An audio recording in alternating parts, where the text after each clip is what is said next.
ng diesel engine na minsan mabagal talaga sa simula, but now, head start ang kanilang nakuha ngayon, heading forward into game Naka-nitro. number 1. Naka-nitro, just like what you said, and this is what we're gonna be talking about. It's Lembot, CJ for Smart Omega and Team Liquid Philippines, respectively.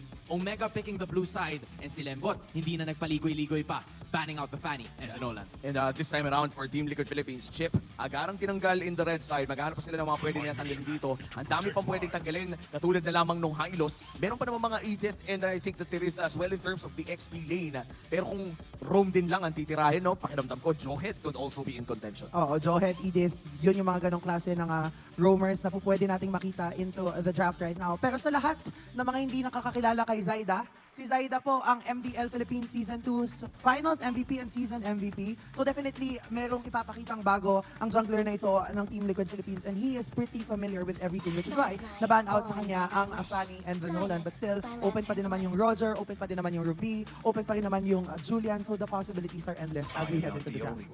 Exciting makita nung ano nga ba yung magiging first pick ng Omega. You still have the Roger. Edith na open, the Roger na kanina pa first pick sa ating pinakaunang serye. Kaya naman hindi na tayo magtataka kung yung ba kanilang kukunin, pero Edith ata ang magiging first pick dito ng Omega. Roger, Ruby, those are possible options for the side of TLPH. If they want, they could also go with Valentina. Kahapon nakita natin na naging effective yung Valentina against Team Liquid, so that's possible. That's a possible adjustment that they can make into the draft. Ang dami pa din namang open Hayabusa if they want to do that, but then pwede pa din naman kasi nilang piliin yung Hayabusa kapag nasa second phase sila ng draft. So I don't think they need to hurry up and rush right now. Kasi again, aside from what I've mentioned, open pa din yung Joehead ni Daddy JP.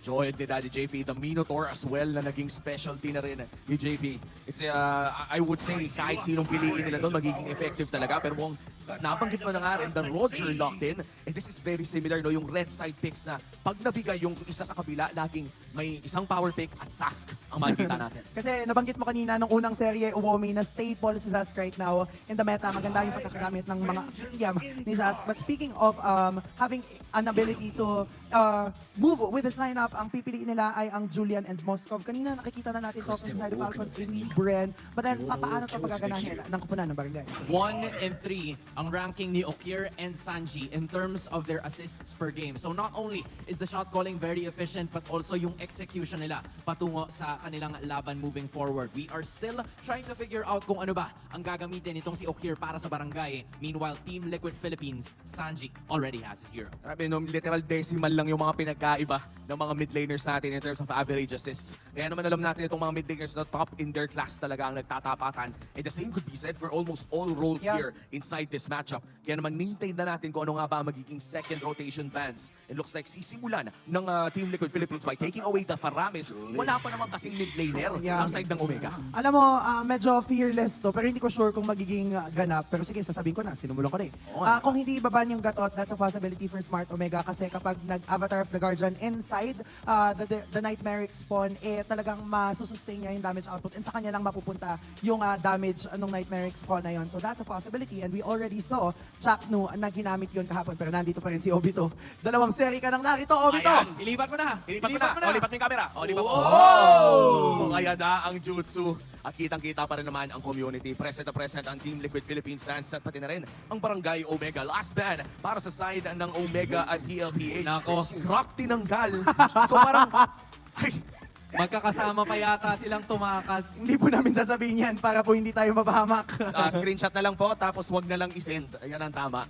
Kayo rin, Ganda. huwag nyo rin ipopost, ha? Siguraduhin nyo lang. Oo. But again, going back to what we've seen from the bands, it is the Faramis and the Grok para kay Okir at kay Chaknu. Pwede rin kay Ryota yan kung sakali because of how flexible the Grok has been in terms of its role. Meanwhile, naghihintay pa rin naman tayo ng final ban towards Lembot and Barangay Smart Omega because they really want to pin itong Roger, probably in the jungle position or ubusan ng mga heroes, itong si Benny. But again, this is Zyda sa 8 laro na kanyang nilaro from last season. Zyda has recorded 100% win rates in 4 different heroes. That's the Nolan, Barats, Fredrin, and Joy. Pero yung nakikita na lang natin ngayon ay yung Nolan. The reason why Lembot has banned it. Nolan, enjoy na lang yung mga possibility open dito sa kupunan ng Team Liquid Philippines. But then they could still go with an Arlot.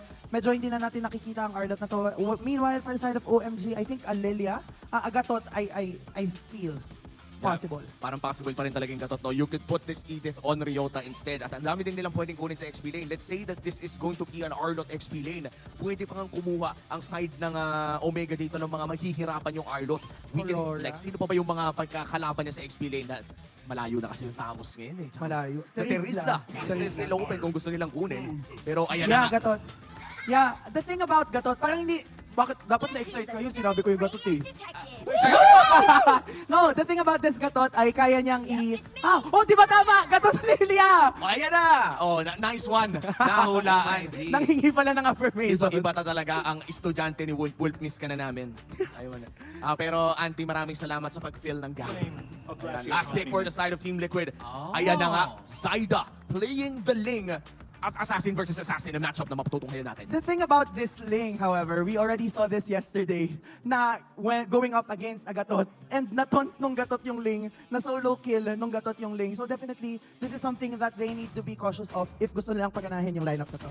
Less than 24 hours, nakita natin ang debut ng Gatot Kacha na ginamit nitong si Chaknu. The question is, how will they maneuver? How will Zaida? Masters, pasok.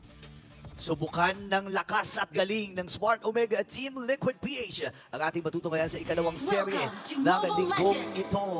Kami pa rin ang inyong mga kasama, Burrito, and of course, Ate mo Chantel para sa game number 1. Smart Omega, inilabas na naman ang Chak. Ano to? Gatot Chak. Gatot Chak. Hindi, Gatot Kachak. Gatot Kachak. Ayan, yan. Mahaba pala. Mahaba pala talaga. So, tingnan natin kung paano. Okay. So, talagang binibigyan agad ng yung spawn dito ni Sanji. Again, napaka-importante kung paano i-zone niya nasa may middle lane. Lalo na Zask, yung gamit fast clearing ang edge dito ni Okir with the Lilia. So, ito na naman, isipin mo, kakaumpisa pala ng laban natin, gamit na agad yung mga bush para hindi magbigay ng idea sa mga kalaban kung nasan ba sila. Pero kung titignan natin, no, para sa kabilang panig naman sa Team Liquid PH, ibang tempo ang kanilang i-expect natin dito. Kasi si Zaida, technically, isa sa mga assassin specialist din, no, nung, from team, ano pa sila noon, Echo Proud. Di ba, nakuha nila yung 2 kampyonato sa Season 1 and 2 ng MDL Philippines. At nag-a-assassin na siya noong mga panahon na yun. So ngayon, na bumalik sa meta ng assassin, masasabi natin na baka ibang impact ang maibigay niya dito sa Team Liquid. O tsaka parang sabihin na natin na pwede mag-iba yung tempo Yeah. dito ng Team Liquid PH. Pwede mag-iba yung pattern pagdating doon sa pag-rotate. So for Omega dito, they're just taking their time. Pagdating doon sa pagkuha ng mga lanes, ganun din naman para sa Team Liquid PH. At parang naisusulat na pagka-high level na mechanic yung isang team ay expect mo na pagdating muna sa bigger objective tsaka nagkakakitaan. Yun nga, nakita na rin nila si Zaida nag-aabang sa unang action doon sa third purple buff. Pero si JP atras, doon yung mga sundot mula dito kay Zaida. First turtle ay buhay na rin, pero uunahin muna na magkabilang jungler na to ang kanilang mga farms. Oh, so ano muna to, nagbibigay ng comms yung dalawa si JP tsaka si Chakno. O si Chakno lang yung nandito, tapos nakita na niya si Okir. So sinabi niya na nandito si Okir. Dito na, dito na. Oh, mag-aano muna yan, mag-perform muna yung dalawang junglers nila. So more on pokes and visioning ang gagawin dito ng ating mga players. Inaantay nila kung sinong mauuna. So hindi pa naman level 4 dito si JP at even Chakno, pero sinisimulan na ng Liquid PH. Okay, tapos na rin yung purple buff dito, pero papasok na nga sila! At dito na nga natin doon, first blood para sa side ng TMPH. Papasok na rin si Chakno, pero yung alam na bibigyan na Ow! dito si Zaida. At Gordon with the kill, at diretso pa, hahabulin na dito si JP. Pero si Sanji medyo mabagal. Makakapag-flicker out! Pero double kill para dito kay Antonio. Make it a triple kill para dito sa kanyang Julian. Napakakate ng mga combos dito ng Julian ni Andorio. And kung ikaw ay Julian user, gusto mo to, maka-isang kill ka nga lang, okay na eh. Pero nakatatlo pa siya, magiging 4 pa nga ata. Pero siya ito yung makakuha doon. At dire-diretso pa nga, Zaida naman makakakuha dito ng turtle. So at least nagkaroon naman sila ng konting paghabol pagdating doon sa gold. Pero nga sa may gitna, parang tuloy pa rin yata yung laban natin. Si Chakno mawala ng buhay doon. At may bawi ang side ng TLPH sa kamay dito ni Zaida. Nakakuha no, 2 kills na kagad para kay Zaida plus yung turtle. Pero si Andorio nag-aabang. Pwede kay versus si JP. Aray ko po, ang sakit. Oh, may bakuitis. May pa, wait, iso ba yun? Hindi, kalmot ata yun ng mga wolf. Yung wolf. Oo, parang quickest kasi yung effects. Sumasabog. Oo, so ano dito, yung mainit yung dalawang teams natin, parang lahat ng areas ng mapa natin ay nagkaroon na ng possible team fight.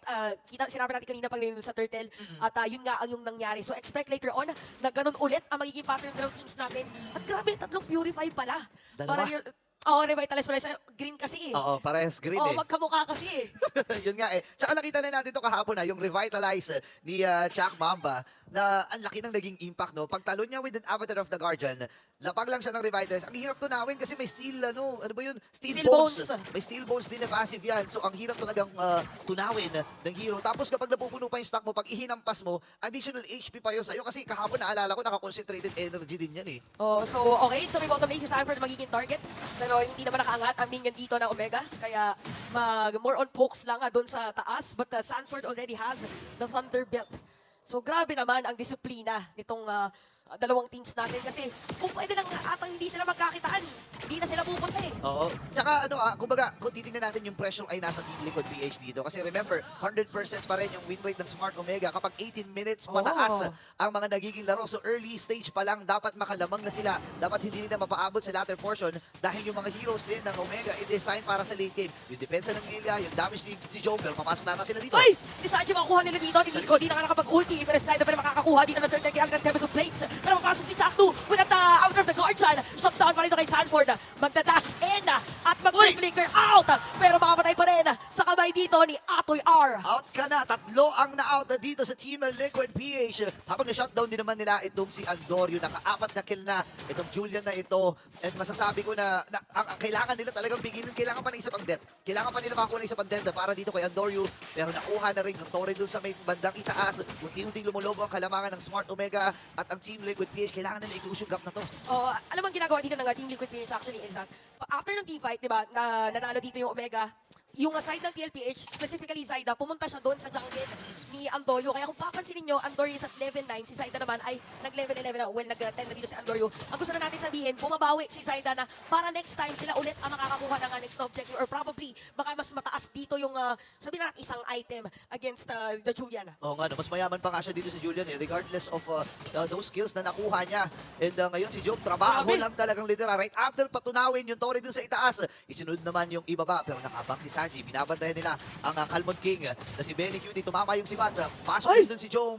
Pero tatakasan lang siya dito ni Benny Cutie. Oo, madedepensahan pa rin yung top lane. Akala natin for TLPH, masisira nila yun. Medyo na, may damage na against Okir. And speaking of Okir, by the way, mamaya ay magiging malagkit na rin yung Lilia. So, slow-paced game.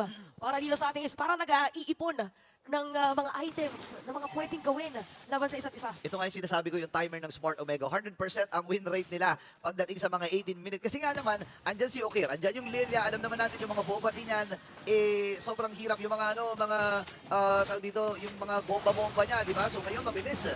Nakukunin yung pagong na ito. At ito na naman si Saida. Oo, Sneaky play na naman. Oo, sneaky muna si Kuya Saida dun sa may gilid. So, madedepensa naman dito ng Omega yung to. Hindi, naku, tatlo kasi sakit. Barag-barag. Oo, tatlong big cards para mag-shopping. Ang daming dala, so masakit yung damage noon. So again, more on vision, ang dito na side ng Omega, nakasira sila ng Torre top, even bottom lane, at medyo mag-a-advance dito sa purple buff ni Zaida. Oo nga, matapang talaga si Jack Mamba. Ngayon tumama yung si Bata. Pwedeng pumunta itong si Jome. Pero re-respeto muna siya. Saida, successfully nakuha niya yung kanyang purple buff. Pero trabaho na naman itong si Jome. Dito tumama yung stun. Wala kay Ator R. Pero tutulungan na ata dito ng Team Liquid PH. Ginamit na yung revitalize dito ni Chakno. Nakataas. Gatot ka! Pero papasok na dito si Zaida. At walang magiging casualty sa moment na yun. From gatot to gatot ka. Ano? Tot ka. Ay, Si Calvin King. Hindi na sa the one that got away. Nandito pala si Calvin King. At ang makakalmot niya ay si Chakno. From Gatot to Totga. The one that got away. Yun. Pero Okay na. nakabutan. Okay na. Kaya- Mas malinis. Malinis ang delivery. 10 over 10. Malinis. Pero malinis din ang pagkakabawi doon ng Team Liquid PH. 1K na lang ang kalamangan ng Smart Omega. At ngayon, bigger objective na ang pwedeng tingnan ng magkabilang kupunan na ito. 30 seconds para sa unang Lord ng ating game. Pwede na sila mag-flow ng mga minions, umago ng mga objectives. And at the same time, kontrolin na ang hawak doon sa mapa dahil unang Lord, magsisilbing pananda to na para sa Smart Omega at Team Liquid PH kung sino makakakontrol ng mid part. So, ganun yung nangyari ngayon para sa game natin. Si Zaida, kung mapansin nyo, siya yung may mataas na gold received. So, yung main weight din ng TLPH is nakalamang na kasi sila din umiiwas sa team fight. So, pagdating doon sa mga team fight, sila naman ngayon yung mauuna at hindi na makakatakas pa. Si Chakno sa moment na yun dahil makukuha na siya ng mga players ng TLPH. So, si Joma, natagpuan na naman na nandun sa may top lane at tinatry na kumuha ng Torre pero dadating ng mga players ng TLPH para madepensahan yung minion wave na yun. While we have the Lord na pwede na simulan na dito natin mga teams. Alam niya alam ni Jome na nag-react doon sa itaas. Yung mga members dito ng Team Liquid PH. Mababa pa naman ang death timer. Aabot si Chuck Mamba para sa unang Lord ng laban na ito. JP nakaantay na doon sa may pixel bush. and also Sanford na nagbabantay din. Hindi pa tayo nakita ng sobrang gandang mga final slash, pero baka dito na matagpuan or dito na natin makita yon. Dahil pagkakumpulan talaga yung mga miyembro ng Smart Omega, mas madaling sarguhin, mas madaling ibalibang gamit yung sibat niya, di ba? Oo nga, so ito na, makakakita ba tayo ng isang sibat, flicker in para ito kay Ryota, after the guard shot, wala tamaan, at si JB dito ay dinikitaan. Kaso nga lang, napakadang final slash para dito kay Sanford, at papasok na nga sila, makakakuha ng kill dito si Sargent, aalis si Saida, si Sanford, ay makukuha na nila, at ang Doryu, makakakuha ng kill, pero Sanji, meron ng double kill, kanina napunta yung Lord. Napunta para sa Smart Omega, nakuha ni Atoy R yung Lord na yon. Again, masyadong nakakalito yung mga kaganapan. Nasa likuran din kasi si Benny Cutie. So nag-alisan ang Smart Omega at nagsama-sama para nga naman hindi mas solo lahat ng mga kalmot dito ni Benny Cutie. And yung Lord na nakuha dito ng Smart Omega ay mabubuhay na sa may bandang itaas. Team Liquid PH ang nakaatas para dumipensa. Parang pwede yata ipilit din ng Omega yung Torre sa may middle lane, kaya doon nakapwesto si Sanjin, even JP. So clear muna ng minion wave. Ganun ulit ang pattern dito ni Saida, more on the side lanes lang muna. Again, yung Lord ay dadaan doon sa may top lane. At madedepensahan naman Kaya. ng Omega. Kaya. Pero dadaan na yata dito, nakabang si JP at ready gumawa din ng setup play. Although wala siyang flicker na biglang bulagaan na mag-implosion. Okay. Grabe si Zaida Sabot. Sa baba, may tinatrabaho din si Zaida. Kasi alam niya na, na mababasag yung Dory dun sa taas. So, sabi niya, kumuha na lang tayo dito ng trade. And napakaganda decision dito para kay Zaida at sa buong kumunan ng Team Liquid PH. Kasi kung titingnan mo, kaya naman din ang dumipensa. Nandiyan si Sanford, nandiyan si Sanji, even JP, nag-concede na, ha? Oh, akala. Ay, magkakasalubungan! Nasa lubong si Zaida! Oh! At na-ibin down pa doon sa Torre. Napakagandang arm of the guard siya. Nadadating na si Chong. Kung kanina Torre Purify. hinihit niya. Ang hinihit niya ngayon is mga players ng TLPH. Pero dumating na si Benny Cutie. Mapapangatkat pa! Yung revitalize hindi aabot doon para masagip si Chom. Nakita na siya ni Antonio. 1v1! Is 1v1 dito sa gitna. Sino mas malakas? Antonio magwawagi! Grabe yung outplay ni Andorio against Calmot King. Benny Cutie na tumumba sa naging laban na yon. Puno pa ang buhay dito ni Benny Cutie nung naging laban na yon. Pero merong ginawang milagro. May ginawang mahika ang si Antonio dito. At nabaligtad ang sitwasyon. Hindi naman nabasag yung Torre doon sa may bandang itaas. Pero kung babalikan natin, yung nangyari, dinonsolueta itong si Zaida doon sa may gitna. Nakita no? Dinonsolueta, hinagis. Oh, parang nga naging donut play. Bavarian. Oo nga, na pinababa. Bavarian. Tama, thank you. tama. Sakto lang, sakto lang. So, tingnan natin kung paano ngayon ang magiging play naman ng TLPH. Again, supposedly gagawa sila ng play, nakaledi kanina si Sanford, pero yung Omega, parang lagi silang handa. Oo nga Doon sa mga pwedeng gawin dito ng TLPH. Item-wise ay meron din namang damage na ang ilan sa mga players dito ng TLPH, pero for Omega, yung talon din kasi minsan ni Chaklo, sumasakto Oo nga doon sa mga players ng Liquid. Ang mahirap kasi doon, hindi ka makakahampas basta-basta. Right after of the Guardian, may taunt din na manggagaling dito kay Chaknok. Tapos kapag hinampas-hampas mo siya, meron siyang stack. Kung a-absorb niya yung damage mo, tapos hahampasin, lalo na ngayon, available na yung concentrated energy niya. So additional na regeneration or spell pa para sa kanya. Grabe. Pinadali na yung Lord! Ay! Si Okira sa lahat. Ang napili ng Lord para makakuha sa kanya. Si Andore makukuha na rin. Benny Cutie, kumakalmot lang. Ang isa sa makakalmot is gonna be Chaklo. Okay lang daw na nakuha yung Lord. Okay lang daw kasi meron namang 2 at 3 players na pwede kuhanin. Pero si Chom bigla nagalit dun sa gitna. Magdadash in pa nga para makuha dito si Benny Cutie. Si Sanji na pamalibutan na. Tatamaan pa nga ng mga Bobati. Okira ang makakakuha. Wow, grabe. Itong laban na ito, 2 pa ang natitira para sa Smart Omega. Pwede nilang basagin yung Torre dito sa may bandang gitna, pero nandun na naman yung mga Jabongkis mula kay Okir. Naku, napakatabang ni Okir! At meron ang minion dito, top lane, meron din para dito sa Omega. So grabe napakatapang dito ni Joe Menokir. Laban doon sa mga players kanina ng TLPH.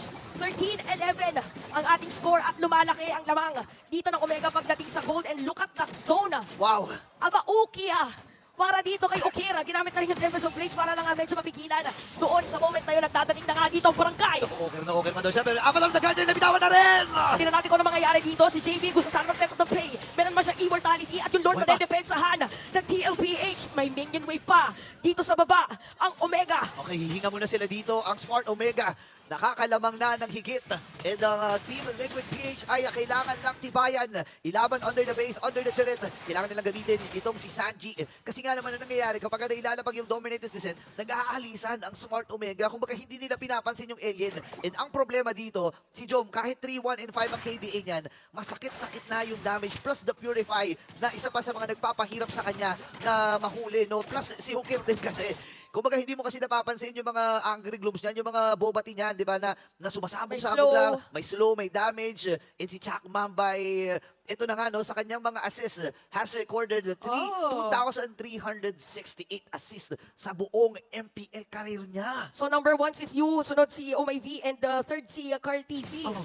So humahabol din dito si Chak Mamba. So yung kanyang mga setup play din kasi ngayon ay talaga namang may diin. Oo.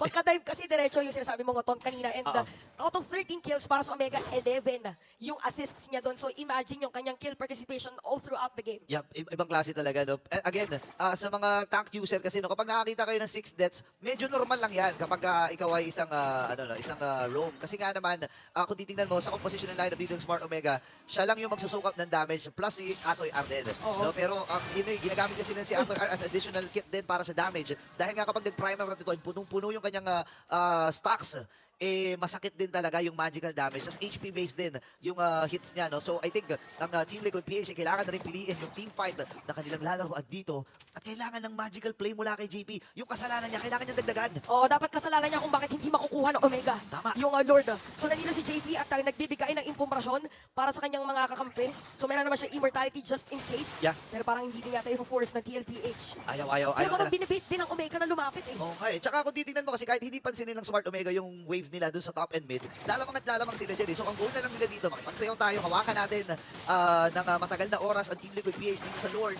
Para nga naman may split push sa plano! At Flicker, pasok dito para sa Omega, mawala na po yung mga players ng TLPH. Nandito na rin si Very Cutie at pipitawan ng Omega yung Lord para sa Team Fight. Implosion! Ito na yata yung implosion na sinasabi. Kaya naman si Andor makukuha nila natin diretso yung mga pero si Ryota mag-free natin sa kanila. Ryota laban dito sa may patataas. Si Very Cutie yung target niya. Pero dito sa may patang gitna, si Okir laban din dito sa dalawa. At kumala dumating na rin si Very Cutie. Kaya apat na players ng Omega ang patay. Kailangan umatras si Atoy Ardito, yung Lord ay may pagkakataon na silang kunin. 24 seconds para kay Andorio at sapat na oras ito para sa Team Liquid PH na kunin ng malaya. Itong Lord na ito, let's take a look at the instant Grabe. replay by Infinix. Ang ganda ng implosion. Suwabe. Ito yung listahan. Number 1 listahan ni JP ng kasalanan niya. Nakuha niya yung 5 with that implosion at doon na nangyari ang milagro mula sa Team Liquid PH. Ibang klase to. Ibang Oh, klase. tsaka bukod pa pala dun sa implosion na Sacred Hammer pa niya dun sa gitna si Jome. oo. Kaya napigilan yung pagtatanggal ng immortality doon sa may player din sa gitna. At isang iglap lang ay nabaliktad na nga ang Vapor. 2.1k gold din para sa TLPH at yan yung Lord nila. Naglalakad sa may bottom lane. Napakalaking swing ng gold and momentum para sa Team Liquid PH Smart Omega. Nabanggit ko nga, no, design yung lineup nila pagdating sa late game dahil nga doon sa mga shadow energy, sa mga sumasabog-sabog na angry glooms mula dito kay Kakir. At ngayon, kailangan niya dumipensa yung Lord na nasa may bandang ibaba ay sumuro na nga rin. Ang sakit, napablack shoes kagad si Ukir, ha? Oo, masakit! Aray, aray. Masakit! Bukod doon sa Black Shoes, nagamit na rin Revitalize pero hindi pa rin makakatakas si Okir. Papasok na dito ay ng mga players ng side ng Omega. Mawala na Immortality, ginamit pa yung with the crown. Pero si Ryota kanila makukuha. Sakto ay bibigay na rin. At dahil dyan, dalawa na titira para sa dumipensa dito sa side ng Omega. At hindi na nga yata kaya pa. Pero meron naman silang minion wave. Andorio makakuha pa ng kill. At si Chong, unti-unti lang sumisibat. Pero meron dito ginamit na skill si Sanji. At buhay pa rin.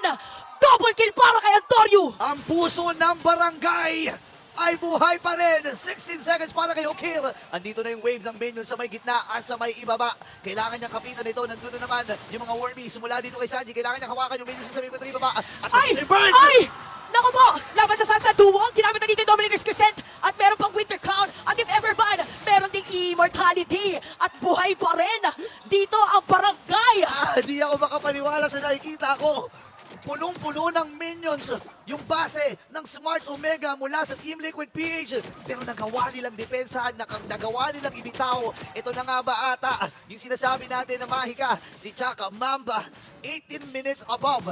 Lagi silang nananalo. Feeling ko isa sa mga susi dito ay yung tibay at puso ng barangay. Kung sabi nga na ngayon, isang katatibay at lakas na loob Oo. ang iaalay Para sa kanila. para sa kanila. Para sa barangay. Applicable to actually para sa dalawang teams.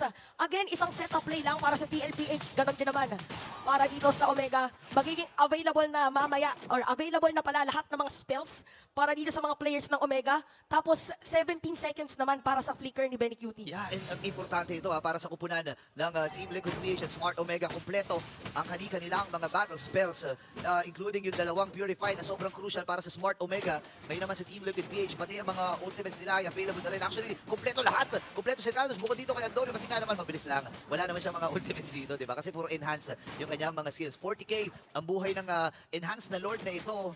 Ito na yung 18-minute Lord na pinag-uusapan natin. Pero ang problema, lahat ng parte ng mapa ng Smart Omega ay Naka-flow. bukas na eh. Oh, tsaka naka-flow yung minion wave ng TLPH. Tapos mabilis lang din nakakapunta si Zyda if ever pagdating sa team fight. Tsaka possible kasi masolo kill niya si Jom pagka napuntahan. So tingnan natin kung ano nga ba talaga ang nasa takbo ng isip dito ng ating mga players. At huwag natin kakalimutan, kung merong Omega timers, meron namang split push backdoor, kung ano man tawag natin sa ganong play na capacity ang TLPH. Nga pala, no? Ito yung importante kailangan tingnan ng Smart Omega, yung mga split push, yung bagyo na maibibigay ni Benny Cutie sitting on a 8, 3, and 5 na KDA. At may kakayahan talaga sila mag-split push dito. Actually, kahit hindi si Benny Cutie, kahit si Zyda, yung kanilang link, na may kakayahan talagang tumalong from one place to another dahil nga sa liksi ng hero na ito. Ngayon, yata simulan kasi nakita nila sa may bandang Ayun na. taas si Jom. Rush ata ang call nila. Oo, tingnan natin kung magkakaroon ba ng rush R. Dito sa Lord Pit, ako po si Okir. Ang hinahabol dito ng Benny Cutie, mawala ng immortality at tataning na rin doon si Jackno. Lord! Pero Lord ay mapunta pa rin sa TLPH. Ginamit na rin dito yung conceal para mapabilis. Okay na raw. Okay na. Nakuha naman na daw yung Lord. Wala nang kakalma na sila dito ngayon. Great Dragon Spear. Additional kit para kay Benny Cutie. At yung Lord ay nabuhay na nga kagad. Kailangan dumipensa, kailangan kumapit ng bagong barangay sa kanilang barangay hall. At kakatokin na nga ito ng Team Liquid PH maya-maya. JP, available din yung kanyang immortality and any moment din pwede pumasok. Si Chaknoy atras na nga rin. Yung Lord ay napapatagal pa sabay-sabay ang mga minions. At meron namang implosion para yung kay JP. May outer of the guard siya naman para dito sa side ng Omega. At nakikita natin mga critical hits. Si Benny. Buhay pa rin dito si Benny Cutie. Mawala ng immortality si Zyda. Kaya pa. At inaabangan na nila. Makakahampa pa doon sa may pader. At manidepensahan pa yata ng Omega yung Lord na bitbit dito ng Omega. Si JP mawala ng immortality. Si Joe mamibili na magdash away si Benny Cutie. And that is it. Team Liquid PH. Game number 1. Game number 1 pa lang yan. Wow!